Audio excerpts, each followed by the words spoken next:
আমার ভাই দুনিয়াতে আমার বাপের জমি আমাকে দেয়নি, আল্লাহ আজকে আমাকে সেটা বুঝিয়ে নিয়ে দেন। তখন আল্লাহ বলবেন, ও আদম সন্তান, তোমার বোনের প্রাপ্য জমিটা তুমি দিয়ে দাও। তখন আপনি বলবেন, ওই কথা লা ইয়াকুনা দিনারুন ওয়ালা দিরহাম। আল্লাহ আজকে তো বিচারের ময়দান, জমি জমা নাই তো নাই, আল্লাহ কোনো টাকা পয়সাও তো নিয়ে আসি নাই, আজকে তো বিচারের ময়দান। তখন আল্লাহ বলবেন, যেহেতু জমি জমা নাই, যেহেতু টাকা নাই, দুনিয়াতে কিছু নেকি ইনকাম করেছো তুমি, নেকি, ওই নেকিটা আমি আল্লাহ আমার কাছে জমা আছে, নেকি থেকে তাকে নেকি দিয়ে দাও।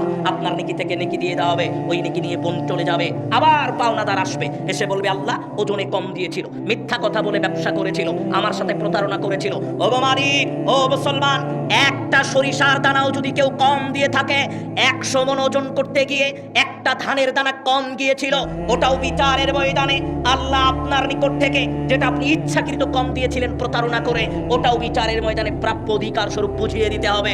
পাওনাদার এসে বলবে, আল্লাহ আমি পাওনাদার, আল্লাহ বলবেন শোধ করো। আপনি বলবেন, আল্লাহ কিছু নাই, আল্লাহ বলবেন নেকি আছে দিয়ে দাও। ওই মানুষ নেকি নিয়ে চলে যাবে। আবার পাওনাদার আসবে, আল্লাহ বলবেন পাওনা শোধ করো। আপনি বলবেন, আল্লাহ টাকা পয়সা তো নাই, আল্লাহ বলবেন নেকি দিয়ে শোধ করো। নেকি দিয়ে দিবেন, ওই মানুষ নিয়ে চলে যাবে।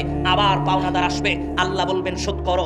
আপনি বলবেন, আল্লাহ দুনিয়াতে যত নেকি ইনকাম করেছিলাম, আল্লাহর ঋণ শোধ করতে করতে করতে করতে সব নেকি শেষ হয়ে গেছে, আল্লাহ আমি এখন কি করব? তখন আল্লাহ বলবেন, ও আদম সন্তান, পাওনাদার বাকি আছে, অতএব দুনিয়াতে যত পাওনাদার আজকে রেখে এসেছিলে, আজকে যত পাওনাদার এসেছে, ওই পাওনাদারেরা দুনিয়াতে যত পাপ করেছে, সমস্ত পাপ তোমার কাঁধে নাও। পাওনাদারদের সমস্ত পাপ আল্লাহ আপনার কাঁধে দিবে। পাওনাদারগুলোকে আল্লাহ জান্নাতে পাঠাবে, আর আপনাকে আল্লাহ জাহান্নামে পাঠাবে। আল্লাহর নবী বললেন, ইন্নাল মুফলিসা মিন উম্মতি, আমার উম্মতের মধ্যে এরাই গরিব, এরাই অসহায়, এরাই ফকির, এরাই মিসকিন।